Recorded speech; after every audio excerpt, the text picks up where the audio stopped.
जय गुरुदेवा जगत गुरुदेवा जय गुरुदेवा जगत गुरुदेवा जय गुरुदेवा जगत गुरुदेवा जय गुरुदेवा जगत गुरुदेवा जय गुरुदेवा। ओम राधाराधित योगीशं राधाराधकमव्ययम् राधा मनोहरं वन्दे राधयाधितमानसम्। श्रीमद्हंससमारम्भां निम्बभास्करमध्यमाम् अस्मदाचार्यपर्यन्तां वन्दे गुरुपरम्पराम्। श्रीहंसं च सनत्कुमारप्रभृतीन् वीणाधरं नारदं निम्बादित्यगुरुं च द्वादश गुरून् श्रीश्रीनिवासादिकान् वन्दे सुन्दरभट्टदेशिकमुखान् बस्वेन्दुसङ्ख्यायुतान् श्रीव्यासाधरिमध्यगाच्च परतः सर्वान् गुरून् सादरम्। जय जय श्री राधे। जगद्गुरु नेपाल संसार केन्द्र प्रथम जगद्गुरु पीठ प्राचीन हरिद्वार चतारा धामको प्रस्तुति जगद्गुरु सन्देश कार्यक्रममा सदा झैं आज पनि यहाँहरू सबैलाई हार्दिक नमन, हार्दिक अभिवादन, हार्दिक हार्दिक हार्दिक सुस्वागतम। भक्त सज्जन, आज पनि म हजुरहरूको घर आँगनमा आइसकेको छु जगद्गुरु सन्देश कार्यक्रम लिएर। त भक्त सज्जन, यहाँहरूलाई सब ठिकै होला। हामी त हाम्रा जीवनलाई, हाम्रो जीवनको गतिलाई, जीवन चक्रलाई यथावत रूपमा हामी लगिरहेका छौँ, हामी घिसारिरहेका छौँ, चलाइरहेका छौँ। मनुष्य जीवन लिएर यो धरतीमा आइयो। आइसकेपछि हाम्रो कर्तव्य के हो? हामी किन मनुष्य भएर आयौँ? अब हामीले गर्नुपर्ने कुरा के हो? यस विषयमा यदि हामीले चिन्तन मनन गरेनौँ भने, यदि यस विषयमा हामीले अलिकति पनि जान्न चाहेनौँ भने हामी मनुष्य हुनुको कुनै अर्थ छैन। भगवानले मानवको रूप धारण गरेर मानव जस्तै क्रियाकलाप गरिदिएर हामीलाई कति ठुलो पाठ सिकाइदिनु भएको छ। भगवानका हरेक क्रियाकलापले हामीले सिक्नुपर्ने पाठ के हो? त्यतातिर के कहिल्यै हामीले सोचेका छौँ त? पक्कै छैनौँ। हामी भन्छौँ वसुदेव सुतं देवं कंस चाणूरमर्दनं देवकी परमानन्दं कृष्णं वन्दे जगद्गुरुं। संसारको सबैभन्दा पहिलो जगद्गुरु को हो? सबैले मानेको जगद्गुरु को हो भन्दा हामीलाई यही मन्त्रले टुङ्ग्याइदियो। वसुदेव सुतं देवम कंस चाणूर मर्दनम। जो कंस र चाणूरका शत्रु थिए, जो वसुदेवका छोराको रूपमा अवतरित भए, जो देवकीका परम आनन्द थिए, तिनै कृष्ण जगद्गुरु हुन् र तिनैलाई हामीले जगद्गुरु मान्दछौँ भनेर हामीले सर्वप्रथम जगद्गुरुको परम्परालाई हामीले त्यहीँबाट जोड्यौँ। अब हामी यहाँबाट विचार गर्दाखेरि जुन जगद्गुरु भन्ने शब्द छ त्यो कस्तो व्यक्तिमा लागू हुँदो रहेछ? किन कृष्णलाई अरू कसैलाई नमानेर कृष्णलाई कृष्णम वन्दे जगद्गुरुम किन भनियो? हामीले यस विषयमा कहिल्यै अलिकति सोचेका छौँ? छैनौँ भक्त सज्जन। हे भक्त भागवत, हामी यही भएर त पछि परिरहेका छौँ। यही भएर त हामीलाई सबैले हेपिराखेका छन्। यही भएर त आज हामी नेपाली भनेर शिर ठाडो गरेर हिँड्नु पर्ने ठाउँमा हामी त्यस अवस्थामा पुग्न सकेका छैनौँ। हामीले हाम्रो शिर ठाडो गर्न सकेनौँ। हामीले हाम्रो इज्जतलाई बचाउन सकेनौँ। हामीलाई सबैले हेपे किन भन्दा हाम्रै कारणले, अरू कसैको दोष छैन। थैलाको मुख बलियो बान्नु, साथीलाई चोर नलगाउनु भन्ने एउटा उखान छ। त्यसैले हामी पहिले सक्षम बनौँ, हामी पहिले आफूले आफ्नो महत्त्व बुझौँ। म को हुँ, मेरो कर्तव्य के हो, देशप्रति मैले गर्नुपर्ने दायित्व के हो, म के खान र लाउनका लागि मात्रै जन्मिएको हुँ अथवा मैले अरू पनि केही काम गर्नुपर्ने छ, यस विषयमा हामीले एकछिन घोत लिनुपर्छ कि पर्दैन होला। यस विषयमा हामीले अलिकति सोच्नुपर्छ कि पर्दैन होला। अलिकति पनि हाम्रो चेतना यदि हामी भित्र छ भने हामीले यस विषयमा चिन्तन गर्नु पर्ला कि नपर्ला। हामी सचेत मानव भएको नाताले, हामी सचेत नेपाली भएको नाताले, हामी पवित्र भूमि नेपालका बासिन्दा भएको नाताले के हामी यतातिर लागेका छौँ होला? नढाँटिकन भनौँ त भक्त भागवत, हामी के गर्दैछौँ? तसर्थ हो मानिसौँ, हामीबाट गल्ती हुन्छन्, हामीबाटै हुन्छन् कमजोरी, हामीबाटै हुन्छन् यस्ता किसिमका कार्यहरू। किनभने अरू प्राणीले यो गर्दै गर्दैन। यो चेतना, यो बुद्धि, यो विकास अरूमा भगवानले दिँदै दिनुभएको छैन, त्यसैले खोज्नु पनि पर्दैन। तर हामीलाई त बुद्धि र विवेकले युक्त बनाएर, बुद्धि र विवेकले परिपूर्ण बनाएर तिमी मनुष्य भएर जन्मिए है भनेर हामीलाई पठाइदिनु भएको छ। हामी जन्मिएर आयौँ, आएपछि के कतै हामीले हाम्रो कर्तव्य सम्झ्यौँ? हामीलाई झकझक्याइदिने को भयो? ए मनुष्य हो, तिमीहरू यसरी आयौ, आइसकेपछि तिमीले गर्ने कर्तव्य यो हो भनेर हामीलाई डोर्याइदिने को भयो? अब भक्त भागवत, हामीले यही विषयमा सोच्नु पर्दछ र यही विषयमा लाग्नु पर्दछ। यदि लागेका छैनौँ भने अब लाग्नु पर्दछ भनेर यहाँहरूको घर आँगनमा जगद्गुरु सन्देश कार्यक्रम, हजुर हामीले नै सञ्चालन गरेको कार्यक्रम प्रस्तुत हुँदैछ अथवा प्रस्तुत गर्दैछौँ हामी। किन भन्दा एउटा चेतना जगाउनु पर्यो। त्यो चेतना जगाउनका लागि हामी सबभन्दा सोचौँ, जगद्गुरु जब कृष्णलाई हामीले मान्यौँ भने किन कृष्णलाई जगद्गुरु मानियो त? उसका क्रियाकलाप, उसका हरेक क्रियाकलापलाई विचार गरेर सम्पूर्ण शास्त्रले कृष्णलाई कृष्णम वन्दे जगद्गुरुम भनेर स्वीकार गर्यो। कृष्ण कस्तो थियो? बडा विचित्रको स्वभाव थियो कृष्णमा। ऊ सर्वसाधारण थियो, गोठालो थियो, गाई हेर्थ्यो, धनी गरिब छुट्याउँदैनथ्यो, महिला पुरुष छुट्याउँदैनथ्यो, सम्पन्न र विपन्न हेर्दैनथ्यो।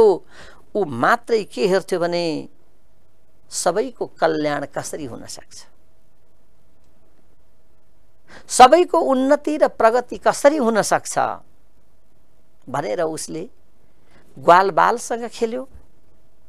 जुत्ता चप्पल नलगाइकन गाई गोठालो बनेर हिँड्यो। जेलमा जन्मिएर दुःखको सुरुवात त्यहीँबाट हुन्छ है भनेर सिकाइदियो। जतिसुकै दुःख परे पनि, जतिसुकै आलोचना भए पनि ऊ विचलित भएन। स्यमन्तक मणिको चोरी लागेन र चोरीको दोष लागेन र भगवान श्री कृष्णलाई लागेकै हो। शिशुपालले गाली गर्दा गर्दा गर्दा गर्दा भन्नु नभन्नु भनेको होइन र, स्वयं मामाले मार्ने उद्यत गरेको होइन र, अरूका त कुरै छोडिदिउँ, आफ्नो मावली मामाले फकाई फुल्याई गरेर ल्याएर मार्ने षड्यन्त्र रचेको होइन र कृष्णलाई। परन्तु ऊ त्यहाँबाट पनि विचलित भएन। त्यसैले ऊ आज जगद्गुरु हुन सफल भयो र आज हामी त्यस्तै अवस्थामा पुगेका छौँ। हामीले हाम्रो देशमा पनि जगद्गुरु पाएका छौँ, जुन जगद्गुरुले राम्रा काम गर्न खोज्दा, देश र जनताको लागि, देशको इज्जत र प्रतिष्ठाको लागि, सम्मानको लागि अगाडि बढेर काम गर्न खोज्दा शिशुपालले गाली गरे जस्तो गर्ने के व्यक्ति ननिक्लेका हुन् र यहाँ? उसलाई मार्न खोज्ने कंसको जस्तै षड्यन्त्र नभएका हुन् र यहाँ? उसले गरेका हरेक क्रियाकलापलाई विरोध नगर्नेको कमी थियो र यो देशमा, तर ऊ निडर भएर अगाडि हिँड्यो। जो नेपालको माटोमा जन्मभूमिमा जन्मिएर नेपाल आमाकै गौरव र प्रतिष्ठाको कामना राखेर, हामी सम्पूर्ण नेपालीहरूको इज्जत र प्रतिष्ठाको ख्याल राखेर ऊ अगाडि बढ्दै गयो र आज त्यही कारणले गर्दा उसलाई नेपालले जगतगुरुको रूपमा पायो। तसर्थ हामी त्यही जगतगुरुलाई, अनन्त श्री विभूषित नेपालका एकमात्र आधिकारिक र ऐतिहासिक जगतगुरुलाई हामी हार्दिक नमन गर्दछौँ। भक्त सज्जन, यहाँहरूलाई एउटा खुसीको खबर सुनाइहालौँ है त। मैले अलिअलि यहाँहरूलाई बताइसकेँ कि यो पूर्णिमादेखि जगतगुरुले गरेका कार्यको बारेमा मैले छोटकरीमा बताउँछु, किनभने हामीसँग समय पनि त धेरै हुँदैन। हामीले महत्त्वपूर्ण कुराहरूको बारेमा जानकारी पनि लिनुपर्छ। यो कार्यक्रम भनेको हजुर हाम्रो यो साझा कार्यक्रम हो, साझा चौतारी हो। यसलाई कसरी बढाउनुपर्छ, कसरी फलाउनुपर्छ, कसरी फुलाउनुपर्छ, कसरी संरक्षण गर्नुपर्छ, त्यो आज हाम्रो जिम्मामा आएको छ। यदि सच्चा नेपाली हौँ भने त हामी नेपालीहरूलाई एउटा चेतना, धार्मिक चेतना जगाउनका लागि मैले हजुरहरूलाई पूर्व प्रसङ्गमा पनि भनेको थिएँ कि त्यहाँ एउटा यो शरद पूर्णिमाका दिनदेखि भव्य कार्यक्रम हुँदैछ, जुन 18 लाख मन्त्रराज गोपाल मन्त्रद्वारा हवनात्मक कार्य हुँदैछ। अनि सँगसँगै त्यहाँ सामूहिक रूपमा 18 लाख फेरि गोपाल मन्त्रको पुरस्करण हुँदैछ र स्वयं जगतगुरु महाराज श्रीबाट एक्लै 18 लाख मन्त्रको पुरस्करण यो चतुर्मासाभित्र सम्पन्न हुँदैछ र त्यसैको उपलक्ष्यमा त्यो हवन पनि हुँदैछ। तसर्थ त्यो हवनको आयोजना किन गरियो भन्दा त्यो हाम्रा लागि गरियो। जगतगुरुले आफ्ना लागि केही गर्नु परेको छैन। ऊ जोगी हो, ऊ फिरङ्गी हो, उसले आफ्ना लागि एक पैसो पनि जम्मा गरेको छैन। उसले आफ्ना लागि भएदेखि सायद घर व्यवहार गर्थ्यो होला, विवाह बन्धनमा बाँधिन्थ्यो होला, आफ्ना सन्तान शाखा सन्तान भनेर आफ्ना नाउँमा कतै न कतै केही राख्थ्यो होला। ऊ सबै राष्ट्रका लागि समर्पण गरेर अगाडि बढेको छ, हाम्रा लागि अगाडि बढेको छ। अब यो कसका लागि भनेर हामीले यदि नबुझ्ने हो भने बुझ्दिने कसले? विदेशीहरूले, विदेशी राष्ट्रले बुझिदिने, विदेशी व्यक्तिहरूले बुझिदिने, अथवा अरूले बुझिदिने कि हामीले बुझिदिने? यो कार्यक्रम हाम्रै हो भनेर हामीले सोच्नु पर्ला कि नपर्ला? भक्त भागवत यति हो। यसबारेमा त हामी छलफल गर्दै गरौँला। त्यो हाम्रो जुन पर्सि पूर्णिमादेखि जुन कार्यक्रमको आयोजना हुँदैछ भनेर हामीले अलिअलि सुन्यौँ, गाईगुई थाहा पायौँ। थाहा पाइसकेपछि त्यसको मर्म बुझ्ने केही व्यक्तिहरू निक्लिहाल्नुभयो। ओहो, यो त हामीले घरमा गर्न नसक्ने यति महत्त्वपूर्ण कुरा रहेछ भनेर उहाँहरू त्यसको कर्ता बन्न उत्सुक हुनुभयो र त्यहाँको नीति नियमभित्र रहेर कर्ता पदलाई स्वीकार गरिदिनु भयो। कोही 7 दिनको, कोही 2 दिनको, कोही 1 दिनको, यसरी कर्ता बन्नुहुने महानुभावहरू अहिले हामी सामु उपस्थित भइसक्नु भएको छ शब्दगत रूपमा र उहाँहरूको नाम लिनु मैले उचित ठानेको छु। सायद उचित नै हुनेछ। हामी उहाँहरूको उन्नति र प्रगतिको कामना गर्दछौँ। जगतगुरु सन्देश कार्यक्रम उहाँहरूप्रति बडा नतमस्तक छ, आभारी छ, किनभने महत्त्व बुझिदियो। यो जगतगुरु सन्देशलाई होइन, उहाँहरूले यो कार्यक्रमको महत्त्व बुझेर आफूलाई धन्य बनाउन सफल हुनुभयो। त्यस्ता सफल बनाउने व्यक्तिहरू जो हुनुहुन्छ उहाँहरूको नाम म सुनाउन चाहन्छु। संक्षिप्त रूपमा उहाँका सम्पूर्ण परिवारहरू हुनुहुन्छ। आफ्ना पितृहरूको गति मुक्तिका लागि उहाँहरूले कामना गर्नुभएको छ। आफ्नो पारिवारिक सुख समृद्धिका लागि कामना गर्नुभएको छ। आखिरी पोख्ने कोसँग? भगवानसँगै त हो। त्यसरी आफ्ना मनका भावना, आफ्ना मनका बह भगवानसँगै पोख्न सफल हुनुहुने हाम्रा कर्ता हुनुहुन्छ सानु कुमार सापकोटा र श्रीमती मिठू सापकोटा, उहाँ पेप्सी कोला निवासी हुनुहुन्छ। पूर्णिमादेखि आयोजना हुने त्यो कार्यक्रममा उहाँहरू 7 दिनको कर्ता बनेर आफ्ना भावनाहरू त्यहाँको नीति नियमभित्र रहेर जे गर्नुपर्ने कर्म उहाँहरूले गरिसक्नु भएको छ। उहाँहरूलाई हामी हार्दिक बधाई दिन चाहन्छौँ, धन्यवाद दिन चाहन्छौँ र आभार व्यक्त गर्न चाहन्छौँ। त्यसै गरी गएर हुनुहुन्छ भरत आचार्य र इन्दिरा आचार्य, जसले पूर्णिमा र परेवा 2 दिनका लागि उहाँहरू पनि कर्ता बनिसक्नु भएको छ। यति खुसी हुनुभयो उहाँहरू, यति प्रफुल्ल बन्नुभयो, आहा यस्तो कार्यक्रम छोड्नुहुन्न भनेर उहाँहरू पनि अहिले पेप्सी कोला निवासी नै बन्नुभएको छ। उहाँहरूलाई पनि हामी हार्दिक आभार व्यक्त गर्न चाहन्छौँ। त्यसै गरी यो कार्यक्रमलाई त छोड्नुहुन्न है भनेर पेप्सी कोला निवासी नै भगवान अधिकारी र अम्बिका अधिकारी, उहाँको समस्त परिवारले आफ्ना पितृहरूलाई सम्झिएर त्यसको कर्ता बन्ने प्रण गरिसकेको जानकारी हामी हजुरहरूलाई गराउँछौँ। त्यसै गरी अर्को हुनुहुन्छ बालकुमारी ललितपुर निवासी सीता दाहाल, उहाँहरू सबै यो निम्बार्क सम्प्रदायभित्रका दीक्षित हुनुहुन्छ र यो मर्मलाई बुझेर उहाँले पनि ओहो यो कार्यक्रमलाई म पनि छोड्दिनँ भनेर उहाँ पनि कर्ता बन्नलाई आफ्ना नीति नियम पुरा गरेर उहाँ पनि अगाडि सरिसक्नु भएको छ, सीता दाहालको परिवार। त्यसै गरी भक्तपुर निवासी राधाकृष्ण चोक मध्यपुर निवासी शारदा निरौला को सम्पूर्ण परिवारले पनि यही कुरालाई महसुस गरेर ओहो यस्तो कार्यक्रम छोड्नुहुन्न भनेर उहाँहरू पनि यसको कर्ता बनिसक्नु भएको छ।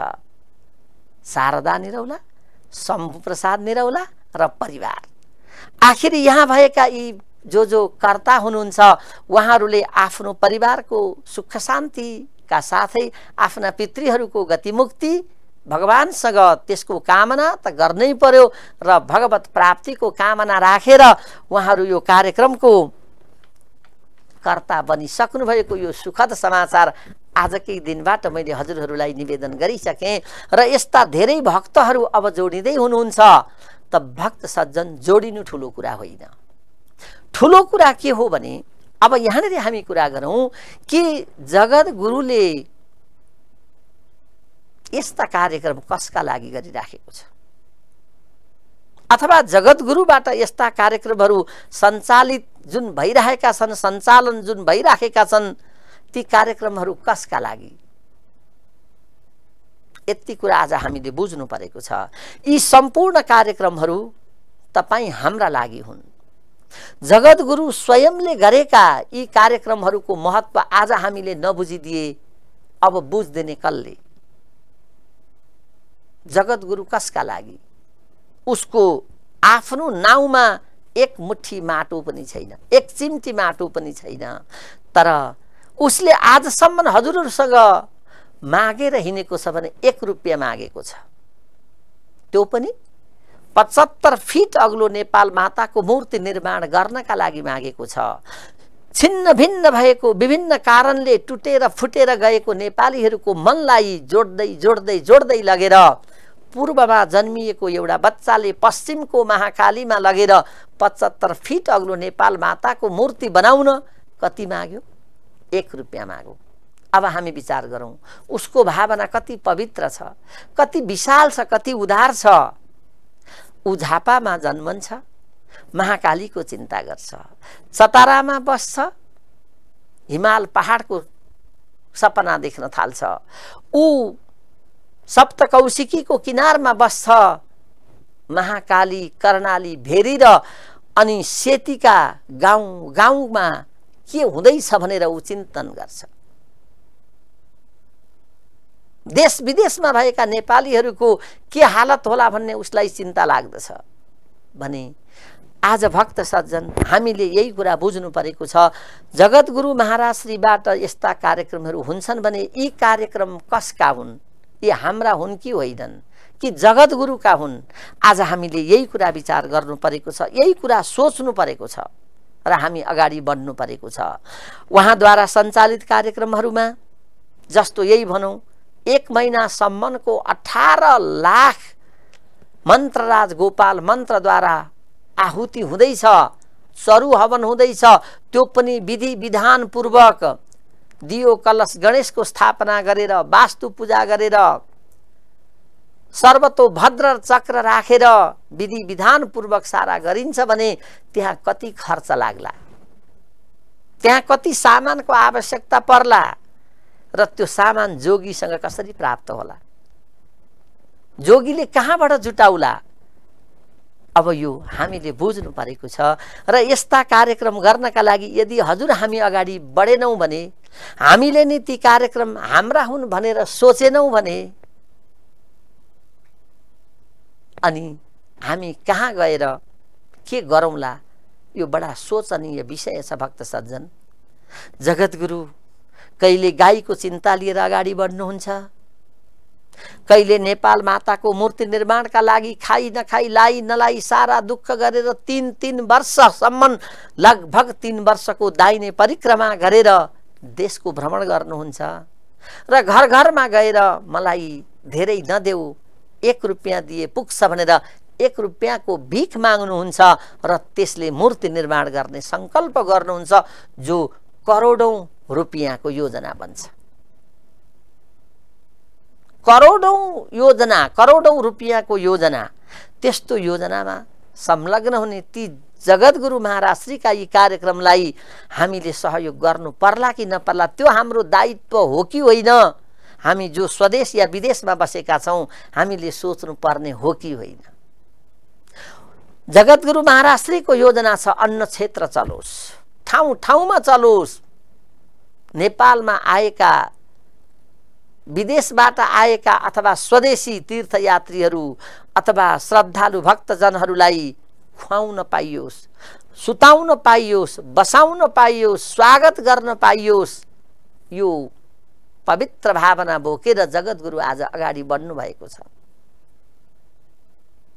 उसँग न खेती छ, न जग्गा छ, न जमिन छ, न जहान परिवारै छन्। उसले केवल नेपाल आमालाई आमा मानेर हामी सम्पूर्ण जो देशवासी छौं हामी सबैलाई जहान परिवार मानेर, बुवा आमा मानेर, दाजुभाइ दिदीबहिनी मानेर, आफन्त इष्टमित्र मानेर हाम्रै भरले, हाम्रै आशले सायद उहाँले कार्यक्रम गरेको हुन सक्छ। तर तपाई हामी कति बुझ्छौं, कति बुझ्दैनौं, आफूले आफैलाई निहाल्ने बेला आइसकेको छ भक्त सज्जन। हामी हेरौं, हामी सायदै विपन्नमा रुमलिएका कोही छैनौं, हामी बडो सम्पन्न नै छौं। तर भौतिक धनले सम्पन्न हुनु र आध्यात्मिक धनले सम्पन्न हुनुमा फरक पर्छ। धन छ मन छैन भने हामी जस्तो गरिब कोही पनि हुँदैन, हामी जस्तो तन्नम कोही पनि हुँदैन। हामी भावनाका धनी हुनुपर्छ। मनुष्यको कर्तव्य पनि यही नै हो। यो पथमा अगाडि बढ्नका लागि जगतगुरु महाराज श्रीबाट हामीले प्रशस्त सन्देशहरू पाएका छौं। यो कुरा भगवान श्री कृष्णदेखि जोडिँदै आएको कुरा हो। भगवानले भन्नुहुन्छ तिमी गर, केही गर, गर्नै पर्छ, देशका लागि गर, बुवा आमाका लागि गर, मातृभूमिका लागि गर, तब तिमी सच्चा मानव ठहरिन्छौ। यो हाम्रा शास्त्रले हामीलाई बताइराखेका छन्।